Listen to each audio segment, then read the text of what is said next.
Welcome to the Diversity Scholarship Foundation's Profiles in the Law. I'm your host, Jesse Reyes, a justice on the Illinois Appellate Court, but also the current president of the Diversity Scholarship Foundation. And as we mentioned on our previous programs, these are a series of conversations that we are having with prominent members of the legal community. And today is no exception. In fact, we have one of the premier prominent lawyers, not only here in the city of Chicago and the state of Illinois, but in the country as well. And our guest is Gretchen Harris Sperry. Welcome. Welcome. Thank you so much for having me. Oh, no, it's our pleasure. I appreciate it. And thank you for the very kind words. Oh, no. You well-deserved, yeah. So, Gretchen, you are a practicing lawyer, right? Mm-hmm. And you work in the appellate area of the law? I do. Okay, all right. And just so our viewers get to know a little bit about you, what made you decide to pursue a career in the law? Sure. Well, my path was not a traditional one. I ended up working my way through undergrad. I was a first generation college student, and so I took a different path than most, having to subsidize my own education. So I ended up going to the University of Wisconsin at Madison, and I started working there in a psychology lab, and that was the major that I ended up choosing was psychology. And I really enjoyed the research and writing aspect, running experiments. And from there, I came back to Chicago, where I'm from, and I worked at the Northwestern Medical School with a professor who was doing a longitudinal study on youth that had been involved in the criminal justice system. And I worked that for a couple of years, and I decided that research maybe wasn't the life for me. So having been in this area of psycholegal studies, I decided maybe not the psycho part of it, but moved on to the legal side. And I took a job as a paralegal to get a sense of what it would be like to work in a law firm setting, understand the pace a little bit, and make sure that that was what I wanted to do. And that's ultimately the path that I chose. Oh, nice. So it's the medical profession's loss, but the legal profession's gained. And also so our viewers can understand a little bit of the difference. So the appellate practice is when you've had a trial or a hearing or whatever, and the party who doesn't prevail, right, but feels that they should have prevailed and there were certain reasons why they didn't prevail, they have the right to appeal the decision. Right. And so that's when they reach out to a lawyer like yourself and say, you know, here's what happened and can you help us on the appeal? Right, exactly.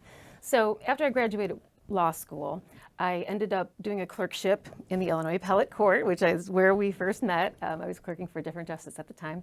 But I ended up staying in that position for 7 years, working with two of your colleagues, Justice Mary Jane Tice and Justice Maureen Connors. And what I learned in that role was just a very different way of thinking about the law. It is, as you said, a review process. So it's not like you're going in at trial and interviewing, examining witnesses and putting evidence in. The record is closed. Whatever happened below, happened below. And so when it comes to the appellate level, what I like to do is review the entire set of proceedings that happened below and figure out, are there any areas maybe where the law isn't clear or where, you know, perhaps there was a mistake of some sort. And try and make arguments to the appellate court that will persuade them to reverse or affirm, depending on which side I'm on. But it's a very academic type practice. Mm-hmm. So you're reading a lot, you're researching a lot, you're reviewing a lot, because ultimately what you're trying to do is affect the development of the law generally. beyond just the one case that you have. Sure. So you're really thinking about it from a 30,000-foot view. Right. But, it's also a very fascinating and interesting area of the law. I'm sure you would agree. Yes. Because, number one, sometimes you get issues that are first impression, right? No one has addressed these particular issues. And then you get to, work in that area and then maybe hopefully be part of the jurisprudence, right? And Right.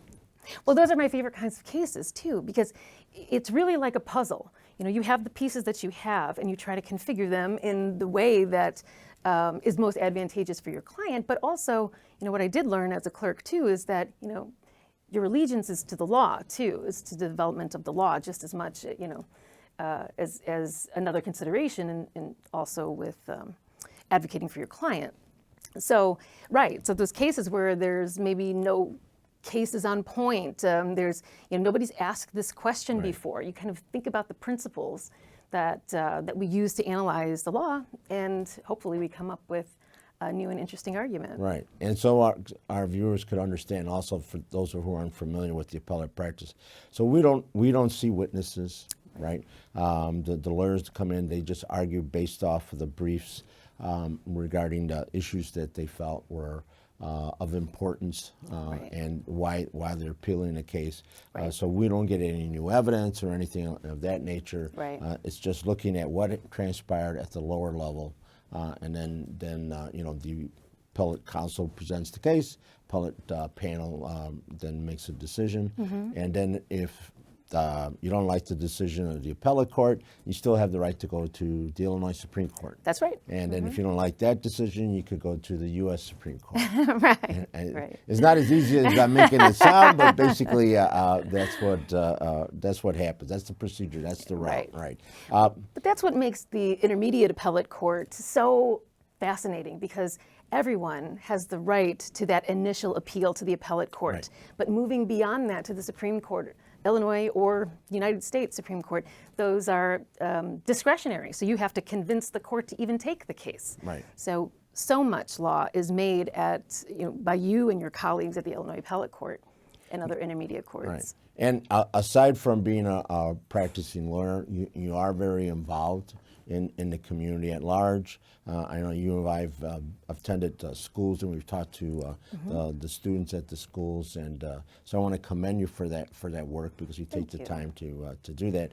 But also, you've been involved in various organizations and associations pertaining to appellate work. You're past president of the Illinois Appellate Lawyers Association. Yeah. So could you describe to our viewers a little bit about that organization? Sure. So the Illinois Appellate Lawyers Association is a small group of practitioners who are dedicated to appellate practice. And what makes this organization unique is that it's a bench bar organization. So all the judges of the Illinois appellate courts throughout the state and also the Illinois Supreme Court are members of the Appellate Lawyers Association, along with all of us practitioners. And what I love about this organization is that we get together, now we're back together in person, but we get together and we talk about things that matter. We talk about the development of the law. We talk about practice and procedure. We talk about what's important to the court when we're trying to make these arguments, what's persuasive. And it's really the connection with the court that makes organizations like that so special. Being able to speak colloquially at our luncheons, our roundtable luncheons, or inviting judges to speak on the panels of the programs to our members. Yeah, no, that's true, and it's very important. And also, you're involved and are currently very involved in the ABA, the American Bar Association's Council of Appellate Lawyers. Yes. So just as the Illinois Appellate Lawyers was a bench bar organization throughout the state of Illinois, the ABA's Council of Appellate Lawyers is a national bench bar organization. So our members, the CAL as we're called, right, Council of Appellate Lawyers, we are within the Appellate Judges Division of the American Bar Association Judicial Division. So there are other divisions and conferences that deal with appellate practice. But what makes Cal so unique is that, once again, we have the support and involvement, engagement from actual appellate judges and justices throughout the country at the state and federal level. It's a phenomenal organization. Yes, and you happen to be the chair this year. I am, yes. And as chair, you're also lucky to work with the educational part of the Appellate Judges Association. Exactly. So, and you, I know, and some of my colleagues that are on that council as well, are working on a program. Right? That's right. That's right. It's going to take place this year. So could you tell us a little bit about the program? I would be happy to. First of all, welcome to you, because Justice Reyes is now a member of the executive board of the Appellate Judges Conference. So we've been seeing much more of each other lately. So the conference is called AJEI, and that is the Appellate Judges Education Institute Summit. So members of the Appellate Judges Conference, members of CAL, members of the Council of Appellate Staff Attorneys, each provide representatives to this education committee to help plan a 4-day conference, which we've done for almost 25 years now. And it is the premier appellate advocacy education program. It is dedicated to examining critical issues of law as it is developing, unique aspects of governance and procedure. It is attended by over 300 appellate judges and lawyers from across the country. And we get together and have some really stimulating conversation with experts in various areas. Every couple of years, we host the summit in Washington, D.C., and we have had several of the United States Supreme Court justices come and speak as keynote presenters at the summit. So this year's summit is going to be in Minneapolis, Minnesota, which for local viewers, is a lovely time of year, very fall-like, and we're looking forward to going there. And it's going to be in November? It's going to be November 13th through 16th, that's right. And we have an incredible set of programs planned again this year, as with every other year.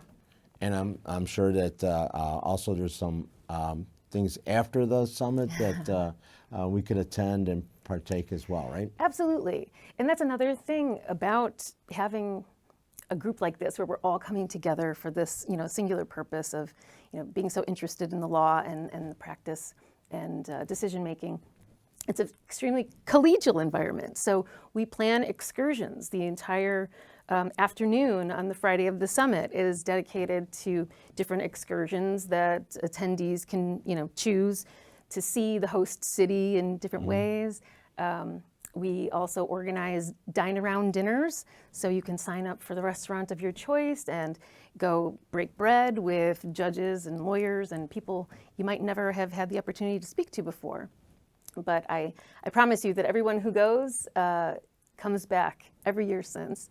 So many familiar faces, but we're also seeing a lot more new faces, and I'm glad for that.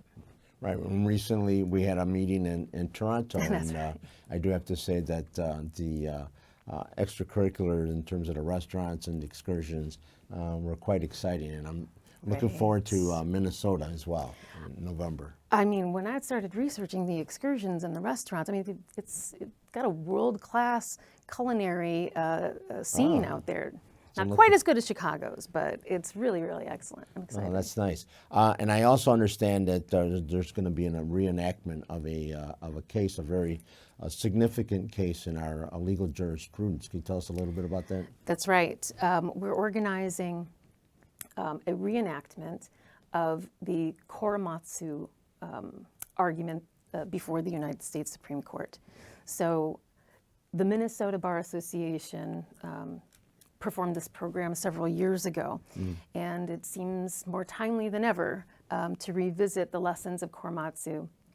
And so the actors who played those roles arguing and judging in the Minnesota presentation a few years ago likely will be reprising their roles here. Oh, nice. Yes, it'll be at the ceremonial courtroom in the district court of the the federal court in Minnesota, and it's going to be a phenomenal program. And Karen Korematsu, who's the daughter of the plaintiff, is going to be there Really? to make remarks as Oh, well. wow. That So should really be looking very forward to that. interesting. Yeah, yeah. And any other speakers that we can look forward to? We have excellent lineup of speakers. You know, again, speaking to the sort of the cutting edge nature of the programs we try Sure. to put on, one is called The Death of Chevron. And what happens now that the Chevron doctrine has been eradicated since the Loper-Bright case, which for viewers out there it was a stronghold legal doctrine that existed for decades. And in the last year or so, the U.S. Supreme Court decided that that they were going to vacate the doctrine essentially, and it really is going to transform administrative law and appeals and administrative law. So one of the guests that we have to come talk about it is the former United States Solicitor General Elizabeth Prelogar, who actually argued the Loper-Bright case before the U.S. Supreme Court. So she will be, sharing her experience, her analysis, and what the world looks like and how she had predicted it a few years ago. And briefly, so how does this impact like the average person? Well, it impacts administrative agencies. So the EPA, the Securities Exchange Commission, the kinds of federal agencies that are led by subject matter experts. And under Chevron, when an administrative decision was up on review, the courts would defer to the interpretation of the statutes and rules as decided by these subject matter experts. Since then, under Loper-Bright, they no longer have to defer to the subject matter experts. So the impact is you now have district court judges and magistrate judges who are looking at really technical, scientific, very specialized areas of law that they might not have the same kind of expertise. So it'll just be a very different way of presenting arguments to them and the expectations that go along with that. Wow, it sounds exciting. So if anybody was interested and wanted to attend, where would they reach out to register or get information about the programs? For AJEI? Yes. Well, you certainly can reach out to me. I'm available through email, and I don't know if we can post that here. It's gsperry, SPERRY, @grsm.com. I'd be happy to direct you to the main website, which is run by the National Judicial Council. So start there, and I'll be happy to send you to the right place. Great. No, that's fantastic. So anything else you'd like to share with us about the program? Yeah, so one of the other really important programs that we're putting on this year is a session that's going to be looking at public confidence in the courts and respect for the rule of law in the highly politicized environment that we exist in. The last 9 months have been absolutely unprecedented in many different ways.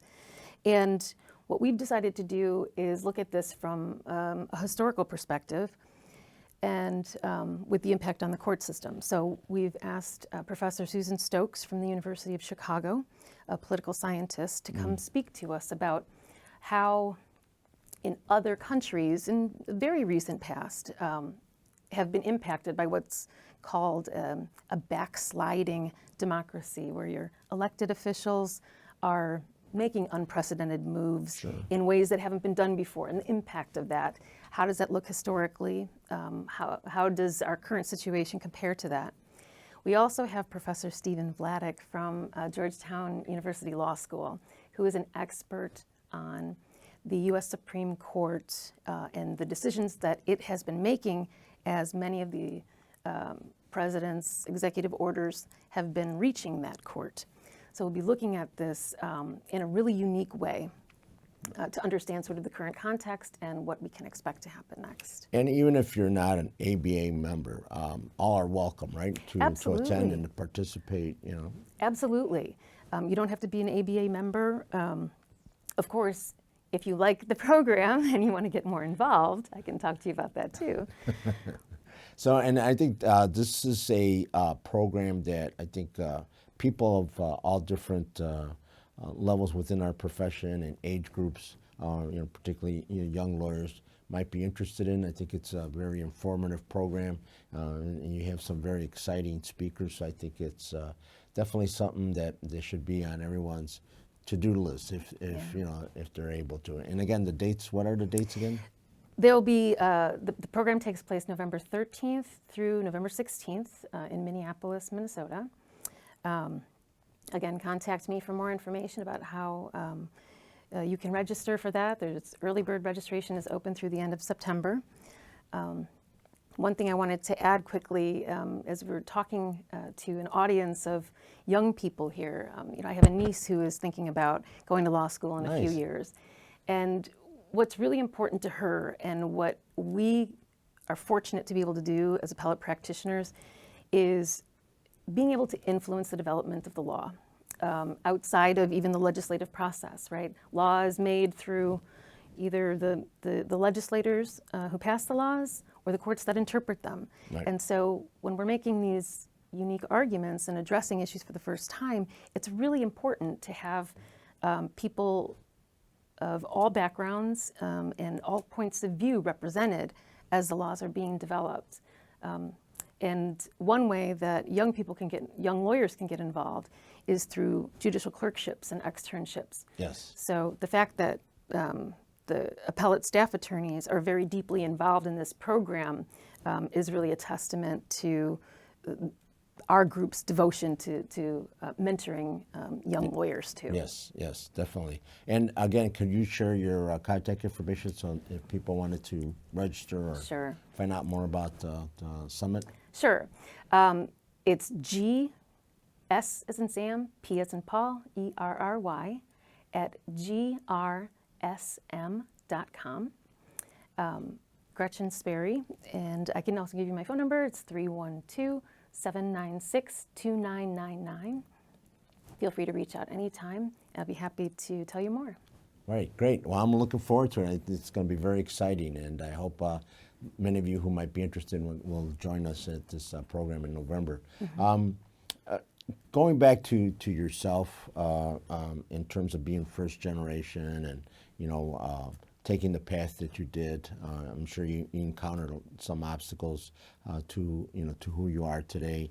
So would you be able to provide some advice to some maybe people out there that might be aspiring lawyers who are thinking about pursuing a career in the law? Yes.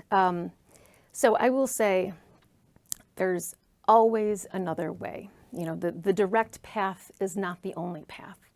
And frankly, for myself, I took some time off from college, certainly took some time off to work before I went to law school, and I didn't go straight through. And I encourage you all to do the same because that's where you learn the most about the way the world works, and it makes the experience that much richer when you do go to law school or when you do decide to go out into practice whatever area you decide to go into. So don't feel like you're falling behind. Just keep your eye on the prize, and you'll get there when you get there. But it all adds up to a really rich experience, and it helps you recognize what's really important to you. Yeah, and the other unique thing about working in the appellate area, particularly as a young lawyer, and is the opportunity to see what happens at the trial level, right? What mistakes are made, not only by the judge, but the lawyers, and in some cases maybe the jury, right? And it's a great learning opportunity for young lawyers. Absolutely. What I have so as an appellate lawyer, I'm looking backwards at what happened to learn out where the mistakes were made, and I've actually started going to trial to help avoid some of those mistakes from being made, right? You learn so much about the process and where the pitfalls are. And so being a good trial lawyer makes you a better appellate lawyer. Being a good appellate lawyer makes you a good trial lawyer. It's a terrific practice, and I'm very lucky to be part of it. Well, I want to thank you so much for being here today with us and sharing your information about the summit, My and then pleasure. also information about appellate law. And it has indeed been a pleasure to have Ms. Sperry here. As I've mentioned before, we always try to seek to have some prominent lawyers within the legal profession, and we definitely today had one of the premier, like I said before, local and national lawyers regarding appellate law. So it has been a pleasure to have our guests today, and again, we will be coming to you with other guests in the future. Thank you for watching the Diversity Scholarship Foundation's Profiles in the Law. And as I mentioned before, I'm your host, Jesse Reyes, president of the Diversity Scholarship Foundation and a current appellate court judge here in the state of Illinois.